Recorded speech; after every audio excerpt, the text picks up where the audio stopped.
I'm going to read in celebration of Band Book Week here in Oregon. I'm going to read a little bit from The Adventures of Huckleberry Finn by Mark Twain. It was published in 1884, and basically from that day until this, it's always been on somebody's banned book list somewhere for something.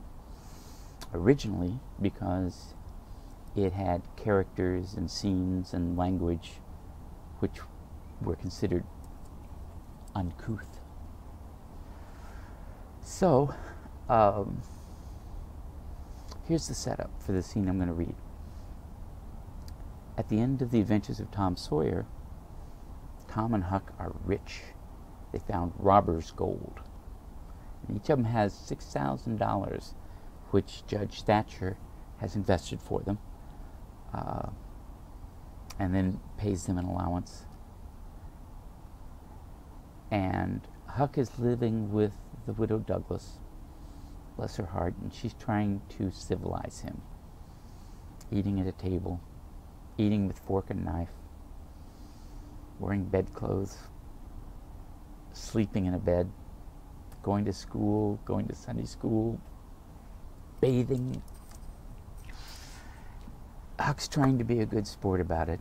He's doing okay until one night he goes up the steps to his bedroom, and there, sitting on a chair, is his mean, ornery, no-good pap who clumb in through the window.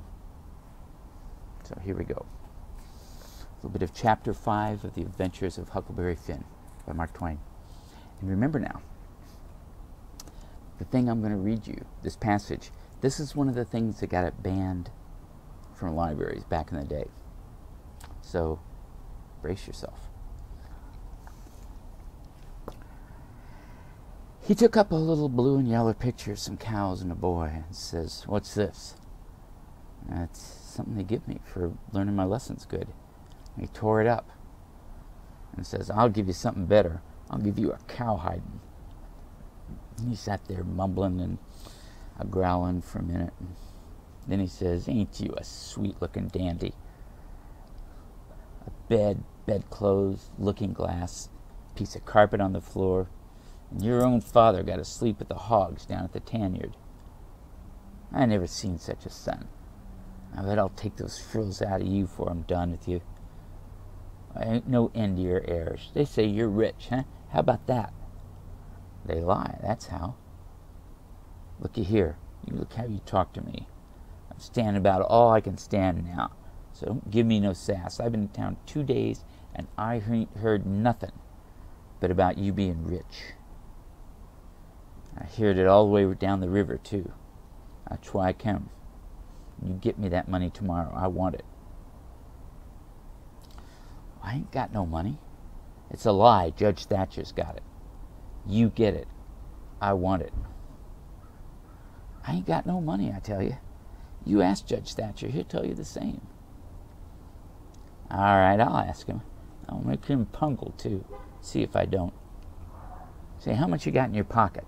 I want it." "Well, I ain't only got but $1, and I want that. Doesn't make no difference what you want it for. I want it. You just shell it out."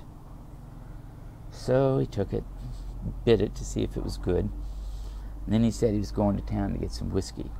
He said he hadn't had a drink all day. When he got out on the shed, he put his head in again and cussed me for putting on frills and trying to be better than him. And then when I reckoned he was gone, he come back and put his head in again. Told me to mind about that school. So he was going to lay for me and lick me if I didn't drop that. Well, next day he was drunk. And he went to Judge Thatcher's and bully-ragged him and tried to make him give up the money, but he couldn't. And then he swore he'd make the law force him. Well, the judge and the widow went to the law to get court to take me away from him and let one of them be my guardian.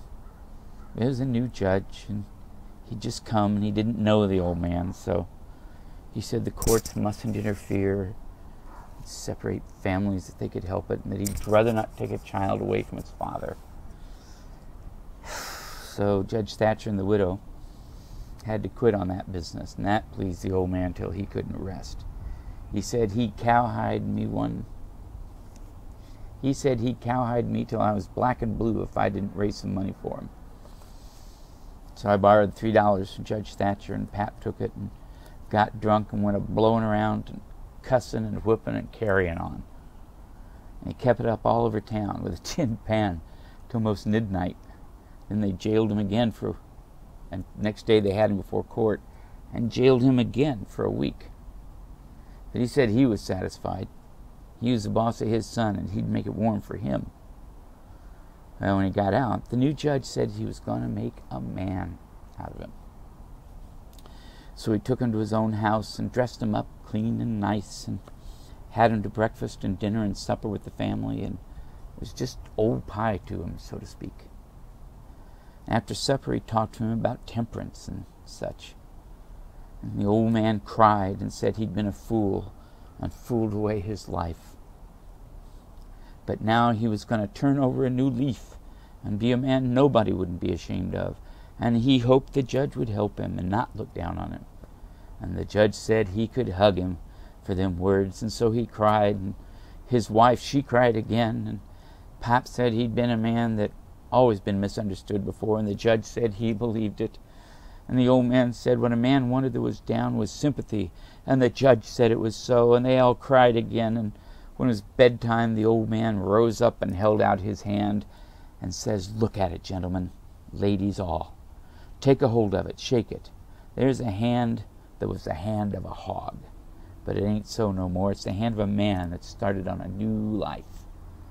And I'll die before he'll go back. You mark them words, and forget I said 'em. It's a clean hand now. Shake it.